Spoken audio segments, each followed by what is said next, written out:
Jabbing her key fob at the car, she locked it and stormed past the builders, her high heels stabbing the tarmac. A lesser woman might have tottered, but in their wildest dreams, no one would describe Clem as a lesser woman. She had lived in high heels since she was 16, when it became apparent that she would not get any taller than 5 foot. Now, at 26, she could run, jump, and dance in stilettos, and she was easily capable of storming off in them as well.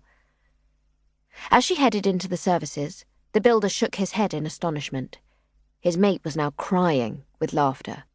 What had started as a friendly bit of banter with a pretty girl had resulted in a total dressing down, and people sitting in other cars smirking at him. When Clem returned her car, she was relieved the van had left. She didn't care so much, but she knew she was angry at the moment, and engaging in a second shouting match was not considered appropriate. Apparently it was never appropriate, but if you didn't stand up to people, they would walk all over you. Pulling her St. Anthony medallion out from under her collar, she gave it a quick kiss. As usual, when she felt she was losing control of her temper, she would remember her father's words. She had been 12 years old, and sobbing with angry tears and a black eye from another fight.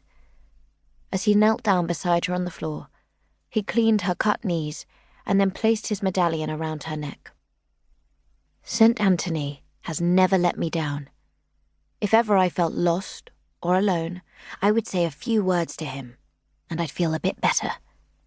Now, the next time you think you are going to lose your temper, remember St. Anthony, and let's see if he can help you out, hey?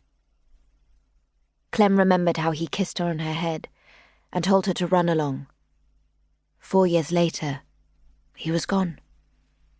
Becoming a de facto mother at 16 had not sat easily on her shoulders, but she had been determined not to let her sisters down.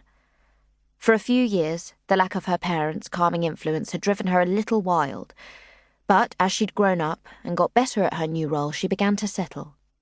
It had also helped that her sisters needed her. She learnt how to moderate herself, and Ari, her older sister, had helped enormously. And, of course, on the bleakest of days, she would grip her father's little medallion and pray for a miracle. As she switched on the car radio, someone was waffling on about how something was a learning curve. Try losing your parents at 16 if you want a learning curve. She laughed grimly and drove off to get petrol. She didn't do much driving, and this car was new to her, so when she pulled up alongside the wrong pump, she had to endure someone shouting at her again. "Do you look like an HGV, love?" Clem didn't have a bloody clue what that meant, but she decided she'd had enough chippy northerners for one day and bit her lip. Obviously, HGV meant some sort of vehicle that wasn't her top-of-the-range 4x4. Muttering to herself, she drove forward, then reversed, delighted with the little reversing camera that popped up. She did love this car.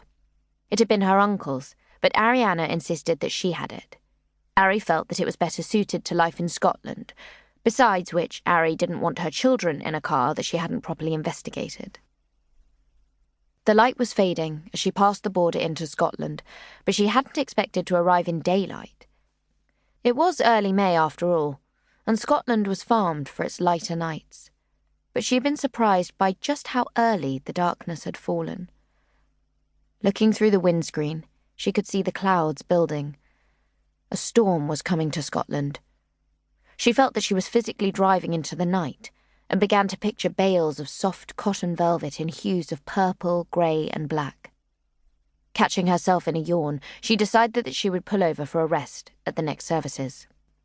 She stopped again for some uninspiring food and a brutal coffee, and caught up with a bit of work. Her chips were a curious mix of stone cold and hot enough to melt girders.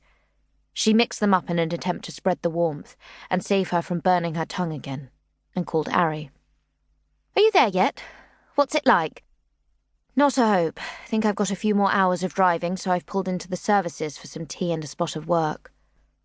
Her destination was Ruacoddy Castle, on the edge of the Cairnrán National Park.